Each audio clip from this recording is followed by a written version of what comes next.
And I said, come over, just come on over, you'll say. Yeah. Good morning, ladies and gentlemen, and welcome to the Town of Portland podcast. We're live here in the Town Tech Educational Podcast Studio at Portland High School, and this is our bi-weekly podcast. And with us today, obviously, is our first selectman, Ms. Susan Bransfield, in the studio. And on the line, we have Mr. Russ Melmed, who is the Chatham Health Director for Chatham Health. And we also have Miss Mary Pont, who is the Director of Youth and Senior Services. So welcome all. And this is our episode number 25. And we are got a lot of news coming up. So Susan, why don't we start off with you and we can get the ball rolling. Sure. Good to be here. Thanks, Dave, for hosting once again.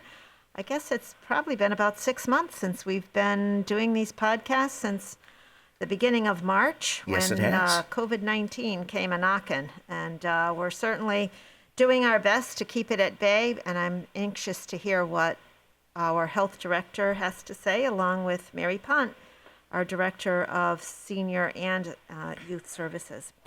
In terms of town activities, things are moving along. Our public works folks have done a great job in terms of our roads and getting the salt shed ready for the winter. Did a fantastic job up there with the renovations that had to be done for environmental reasons, and that's been completed. And lots of other activities. As soon as those leaves fall, we'll be collecting leaves. And then the SNOW will start at some point, I guess, and we'll be pushing snow away. But right now, it's a beautiful day that we're seeing in the studio. Outside, it's 70 degrees, and we're certainly taking advantage of that and enjoying it. Last night at the Board of Selectmen's meeting, some good things happened. We talked about the importance of improving our use of energy and reducing that. And with that, we'll be doing some energy improvements, particularly in the lighting for the town hall, as well as for the fire department in their buildings. And we look forward to having that done, and we're getting a special incentive grant from Eversource to help with that. That will help with our bills going forward, something that we're really working on to reduce overhead costs. And want to thank Bob Shea and Tom Robinson for getting us on the road with that. We also had the selectmen approve a land swap with the Exchange Club, and the town will now own the entrance to the fairgrounds, as well as the road and some of the land that goes on toward the river. The Exchange Club got some land that actually they've already been using, which is just east of the road going in. It's a nice relationship that the town has with the Exchange Club and all the good work that they do for our community. Another great thing that happened, I want to let our listeners know about, is the Lions Club had a very successful weekend this past weekend where they had food trucks and offered food for drive up. And as people came along, everyone was in face coverings and using hand sanitizer, and they were able to still get me a very nice lunch that I enjoyed, and I had it down by the riverfront. They made a good amount of money for charity and all the works that they do, and I want to congratulate them on the very good work that they did. So with that, I think that's just some of the highlights of what's going on in town. I was on my way up to the studio here at the high school, Dave, and I ran into Pauline Newman, who's the Republican Registrar of Voters, and I also want to say what a great job. She and Athena Neville, the Democratic Registrar of Voters, they're both doing a fantastic job of getting things ready for November 3.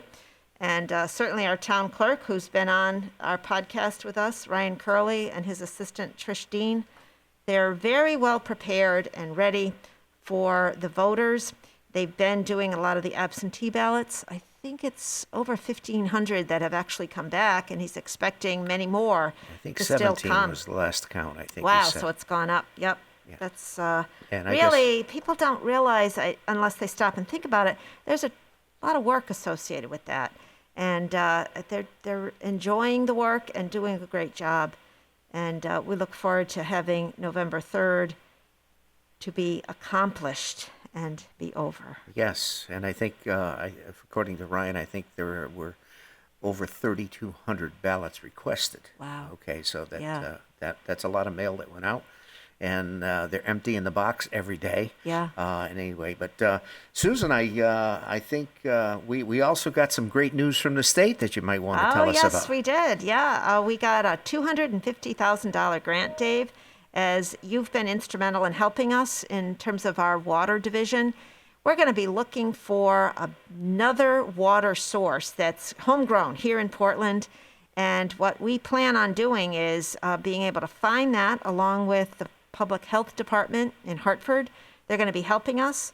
You will help us, Dave, along with Bob Shea, Jim Tripp from the Board of Selectmen, who's chairman of the Water and Sewer Commission, Dick Cody, who is Water and Sewer Advisory Group, which is technically the commission, but with the selectmen, we intend to find another water source. Sure. And the ultimate goal, of course, is to become more independent and be able to save some money and be environmentally sensitive, that the water that is here in Portland doesn't have to travel as much of our water does now from the Farmington Valley. Yes. So if we can accomplish that with the help of that $250,000 grant, I think we'll be definitely better off. That is going to be a good thing, and that land swap at the fairgrounds I think is going to bode out very well for our land that's up there. So, which is Right. cool. Anyway. And while we're talking about water and sewer, Dave, I want to remind our listeners that if you are a water and or sewer customer, the bills went out a little bit later this time for this quarter because of some technical difficulties with the reading of the meters. New software. Yeah, that's all been ironed out and fixed, but your bill may be higher this time for a couple of reasons. One, there was a rate increase, and number two, the readings may include a couple extra weeks. Correct. So be aware of that. They should be arriving in your mailboxes soon. Great. Well, thank you, Susan. Excellent update. A lot of great news. And again, let's turn it over to our Honorable Chatham Health Director, Mr. Russ Melmed, who's going to give us the down low on what's happening in the Chatham Health District and the Corvid update. So, hi, Russ. Thanks for coming on again, and it's all you. Sure. Thanks for having me back. As usual, love coming on these podcasts, getting a chance to speak directly to people who listen in. COVID update. As usual, we are seeing a steady increase in cases across portions of this. Well, across the state in general, there are portions of the state that are seeing a much more steep increase. Principally, it's New London County and Eastern Connecticut in general. We're starting to see some acceleration of cases. It hasn't really reached Portland. Portland, thankfully, continues to perform very well in terms of COVID-19. The case rate per 100,000, which is just a way to describe the risk of running into somebody with COVID-19, really, or the risk of having COVID-19 in town relative to other towns that might be a different size. Case rate per 100,000 in Portland is 2.3. That's, low relative to many places in the state. Just to give you an example, and many people probably heard about what's happening in Norwich. They really had a hard time and are continuing to. Their case rate is 50 per 100,000. So compare that to Portland, which has 2.3.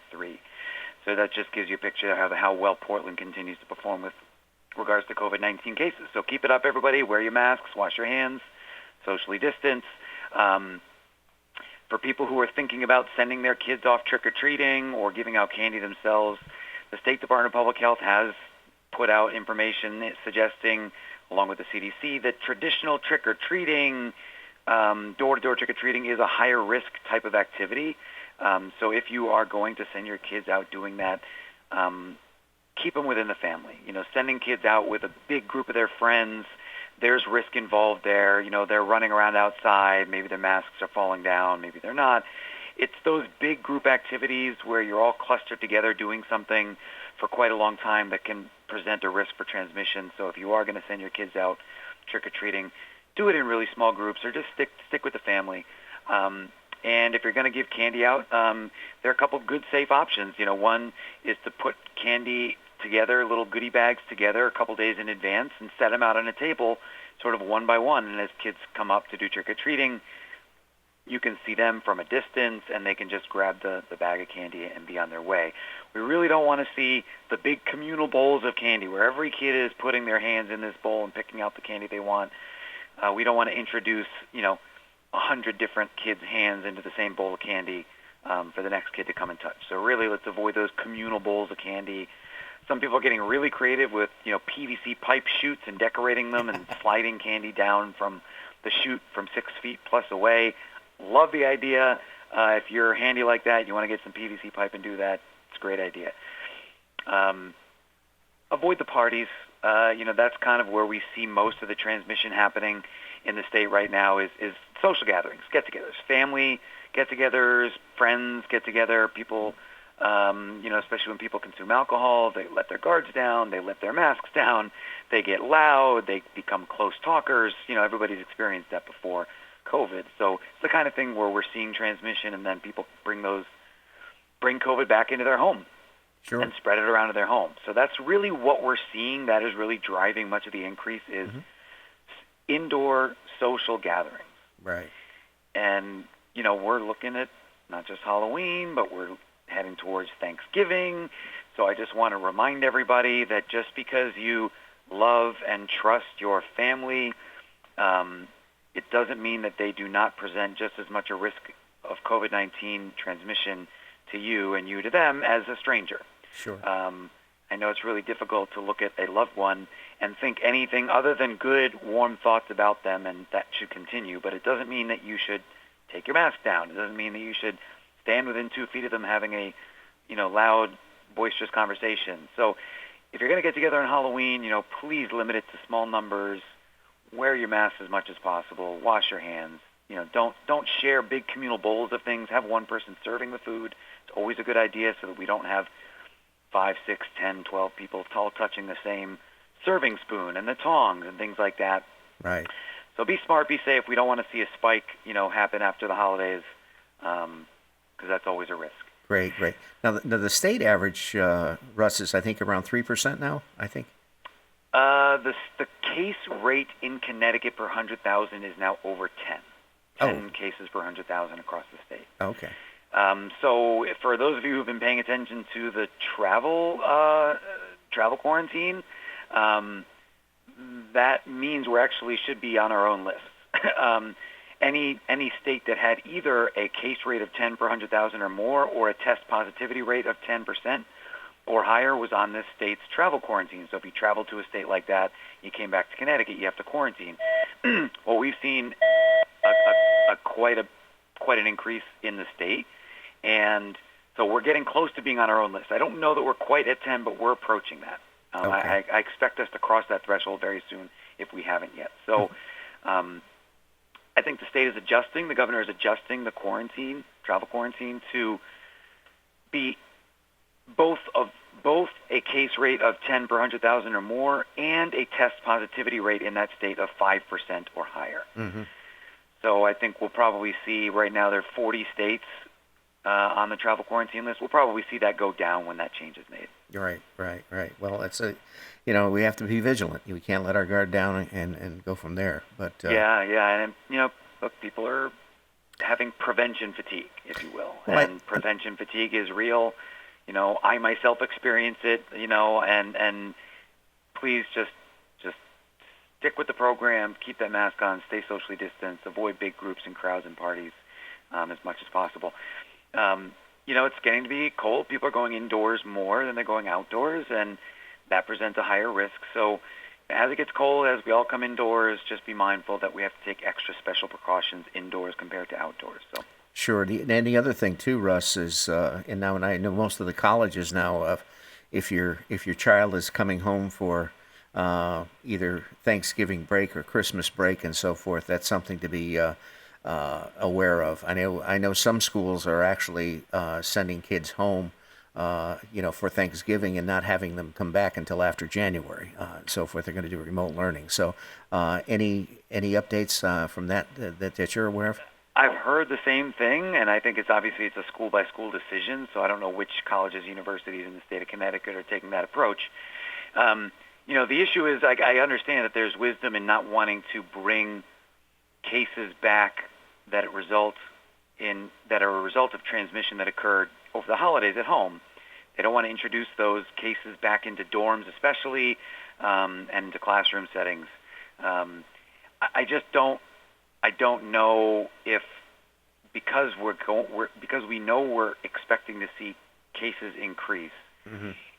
What will happen is we'll just see cases increase in our towns and communities. Right. And so I think there's a risk either way. You Sure. You either risk importing cases back from households after the holiday back onto campus, or you risk, yes, isolating people away from the campus, but then increasing the risk in communities. And the same conversation could hold for K through 12 schools. Yeah, exactly. There's been some talk in the state about possibly recommending a 2-week break or distance learning period after Thanksgiving. Saying, okay, after Thanksgiving, we're just going to go to all distance learning. I don't know. I understand the thought process of saying, well, let's prevent kids from coming back into our K through 12 schools after they've been exposed potentially during Thanksgiving. But we really haven't seen much transmission occurring in schools when kids do come into school with COVID-19.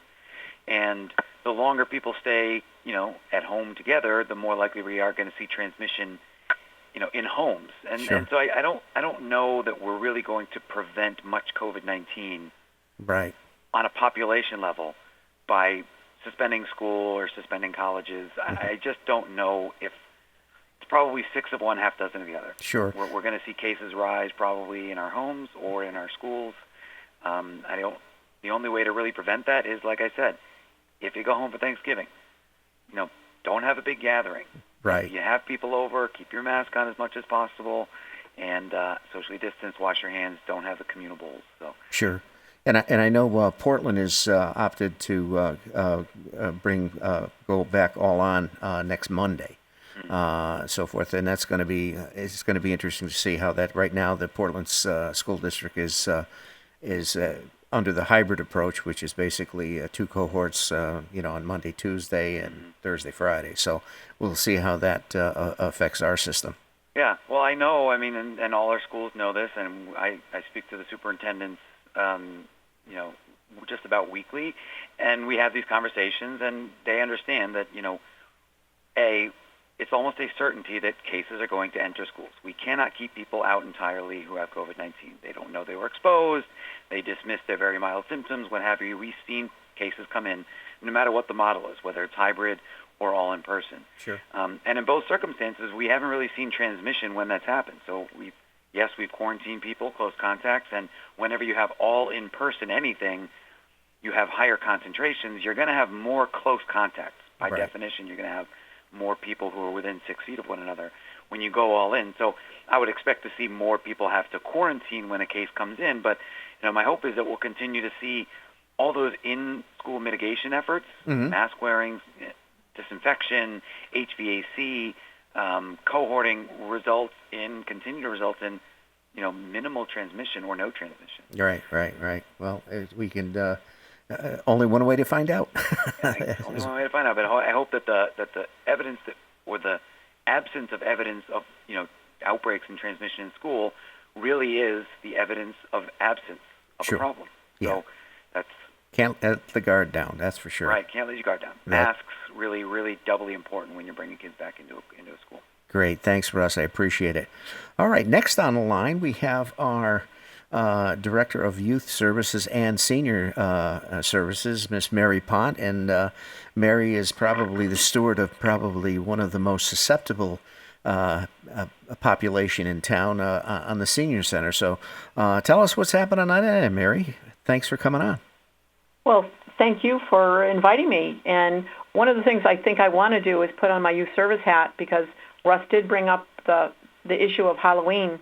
And I had to, unfortunately, make a very difficult decision this year. So we've all heard about the Grinch that stole Christmas. Well, I had to, unfortunately, be the Grinch that stole Halloween downtown from everyone this year. Right. We have had for, this would have been our 12th year of Halloween downtown, which entails 50-plus businesses plus 1,200 children, and that's not counting all the adults that accompany them. And had to make that decision that it was not going to be safe. our businesses have done such a great job of following all the guidelines that have been set up for them by Chatham Health and how they can open. I just did not feel that it was the right thing to ask them to open their doors, however it might have happened, to allow that many people on our main street. So I guess I'm glad to hear Russ's recommendation for Halloween, and I know that families are definitely making decisions about that. Yeah. So I do appreciate his feedback on that. As far as our senior center, one of the things that, as I talk, whether it's the senior center or youth services, is that when we're talking about the people in our towns, I always like to use the analogy of our towns are not all cookie cutters. In other words, we don't all have the same activities. We don't all have the same things that are going on in our towns or the same citizens. So there are so many things that we are alike, but there's a lot of things that we are different in. So one of the things that happened as we were starting to look forward to opening our senior center was I'm a member of CASP, which is the Connecticut Association of Senior Center Personnel, and that puts me in touch with well over 110 senior citizen centers in the state of Connecticut. And I think all of us are with the same concern for the safety of our older citizens. So we made a decision in our region, which is Portland, East Hampton, East Haddam, Marlborough, Colchester, and Hebron, to all work together on a reopening plan. We felt there was going to be strength in putting that plan together, a guideline of rules that we could all follow, but also knowing that each individual town has a lot of different kind of activities, so we're not all the same in that respect. We were very fortunate that, and the reason we are all talking and meeting is that we are also all under the umbrella of Chatham Health. And I have to say I'm so grateful for Russ and Vicki from Chatham Health to be willing to work with all of us and be in on all of these calls and do that regional plan for reopening. I know that, as I said, it's been a very difficult decision, but due to the fact that we are all, working with the individuals that are the most vulnerable to having any illness happening, we want to make sure that when we open, it's going to be to the safest, as safe as we can possibly make it. Sure. And I know that the Selectmen have their reopening committee, and I did present to them last night, and we're waiting for, and I think Russ and I were talking before, we said that our regional plan is almost ready to go, so that we do have that set of rules and regulations, but then we also have each individual senior center is going to look at the activities that go on in the center and what activities we can safely start to bring back. So we are at that process right now, and I wish I could throw out a date to you, but without all the different steps, I don't want to even breathe a date yet, because I know we've got a lot of people that keep tapping at our door, and some of our seniors want to come back, and we have others that I know that's going to be quite a long time before we see them. So Right. Well, definitely no tackle football. No, they talked about it. The closest they've come is that they're doing bocce ball outside, and they've had a great time at our new park. We have right now, actually they're just rounding up their finishing knitting stitches. We have a knitting group that's meeting on our town green underneath a tree, sitting socially distanced with masks. We have an exercise group that meets on Monday, Wednesday, and Friday that have exercising at our brand new park underneath the awning of the building that is out there. So that's been very successful. So they are trying to do the best they can to at least continue with their activities. Sure. Fortunately, the one of the big ones that we're going to really have to put off for quite a while is the exercise, because I think that's been, Russ might want to talk about that. I'm not sure if he does or not, but I think that's one of those things that is probably a definite that can't come back right now due to especially indoors. Yeah. Those are the kind of, whenever you are engaging in a vigorous physical activity, your respiration increases, so the volume and velocity with which you expel your respiratory secretions increase, and that's exactly the kind of environment in which transmission of COVID-19, the risk of transmission, is considerably higher than when you're having a quiet, craft day or something like that when you're inside and socially distanced. When you're exercising, you're just breathing more, and breathing, unfortunately, is what leads to transmission of COVID-19. So it's really, really not recommended for anybody. I mean, certainly our seniors who are more vulnerable to bad outcomes if and when they do get COVID-19. So that's the kind of thing we really want to avoid doing indoors. Sure. Outdoors, you go around the new park, do the little exercise circuit that's out there, things like that, staying socially distanced. Again, we're outside, so we're less concerned about transmission, not unconcerned, just less. But yeah, exercise indoors especially, that's the kind of high-risk activity we are recommending. Sure. Does not resume. Yeah, Russ, just one thing also. I know you guys ran a flu clinic down at the atrium. Is there another one coming up? So we've got, I don't have my flu list here, but yes, we've got a few more scheduled over the next week or so. The issue has become that we've got plenty of high-dose vaccine for our seniors, so that's great since hopefully many seniors are listening, and we do have plenty of high-dose at this time. We also have plenty of vaccine for children, so people under 19 years of age. There is a shortage of vaccine for people in that middle group. We put our orders in for vaccine January or February, and it really has come in drips and drabs. Right. So we don't have vaccine for normal, anybody between the ages of 19 and 64. We ran out. Okay. So I don't know that we're going to be able to serve everybody's needs in that population, but if you're a senior, we do have plenty of high dose. I believe we do have another flu clinic coming up in Portland. I just don't have my list in front of me right now. So. I think it's going to be at the new park. Yes, there was one yesterday. I don't know how you made out with that. That was at 11 o'clock yesterday at the new park. I missed it. But that's right. Yeah. So I think there was a good flurry of activity in the first hour, and then it kind of trailed off. But we did service quite a few people in that first hour. Okay, I missed that one.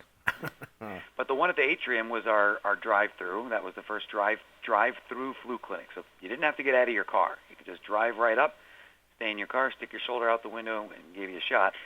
Unfortunately, the day we had it, which was a week ago Tuesday, was perhaps the rainiest day of the year. I was going to say it rained that day, yeah. It poured. There were periods where it poured, buckets. And we still had some folks come through the drive-through and roll their windows down and get their shots.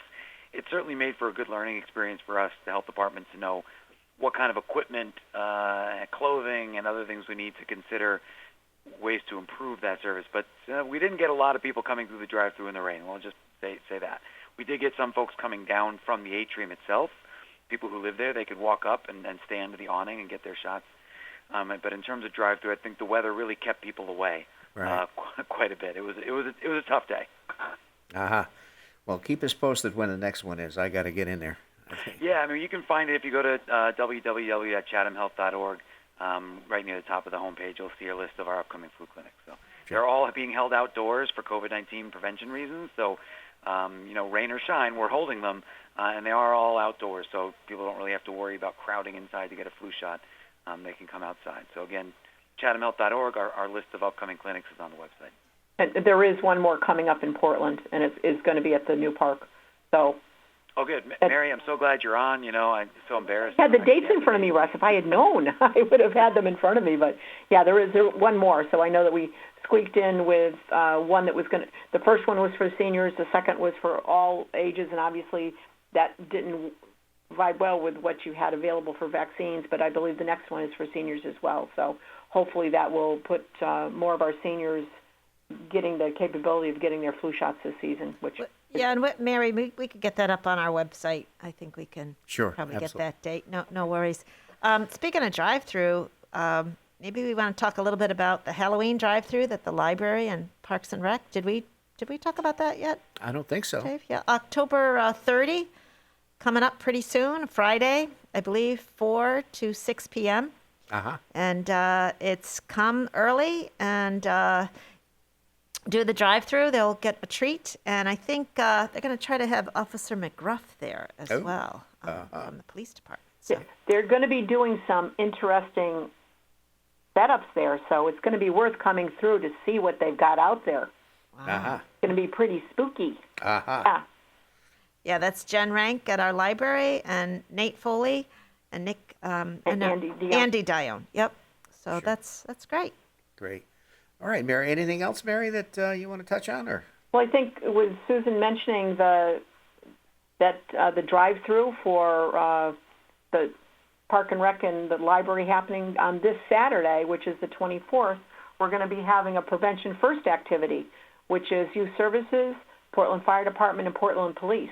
We're also going to be here on the drive-through between the library and the senior center, and just it's sort of putting all that prevention together in one basket, because it's usually fire prevention, although I've been told they are ongoing always fire prevention, our fire department, which we certainly know to be true. But they do have a special activity, Fire Prevention Month.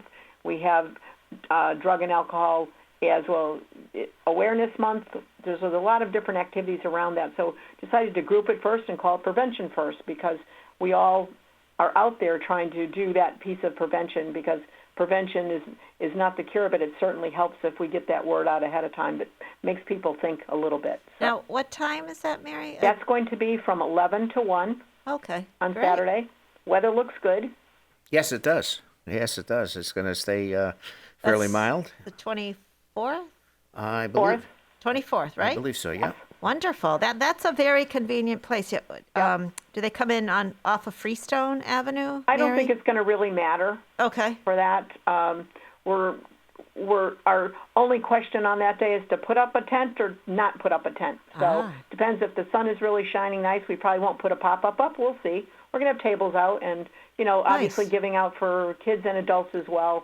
One of the things that I will have to be giving out are basically it's like a Ziploc bag, and it's to dispose of old medication that you have. You put your pills in that, you add water to it, and it completely disintegrates, dissolves your medication. Wow. So that is going to be, those are Wonderful. bags, and we're going to be offering those, and then they'll be also available through Youth Services, but as well as the police department. Great. So Great, Mary. Thank you. I appreciate that. And busy. We're still busy. there you go. That's it keeps you on the streets or off the streets or whatever. So anyway, all right, Russ. Thank you so much for coming on. I appreciate it. We'll look forward to in a couple of weeks have some more news after the schools open up, coming on full on, and go from there. But I think that about wraps it up for our episode 25 of our Town of Portland podcast here at the Town Tech Educational Partnership Studio. Again, our podcasts are post-produced and are also available on the Channel 15 Comcast channel and so forth, so you can see it or anywhere that you get your podcasts. So Russ, Mary, and Susan, as we always say, stay home, stay safe, wash your hands, and above all, socially distanced. So that about wraps it up here, and thank you so much. We'll see you in a couple of weeks. Thanks. Thank you for joining us today. I'm your host, Dave Kuzminski. Please tune in every week for new and relevant conversations about the town of Portland. You can find us at portlandct.org or at YouTube/Town of Portland, and now wherever you listen to your podcasts. If you've enjoyed our podcast, please consider subscribing and sharing with friends. This podcast was produced by the Town Tech Educational Partnership Program, which is a partnership between Portland High School and the Portland Town Hall. If you're looking to start a podcast for your business or organization, check out towntech.org/podcast to learn more.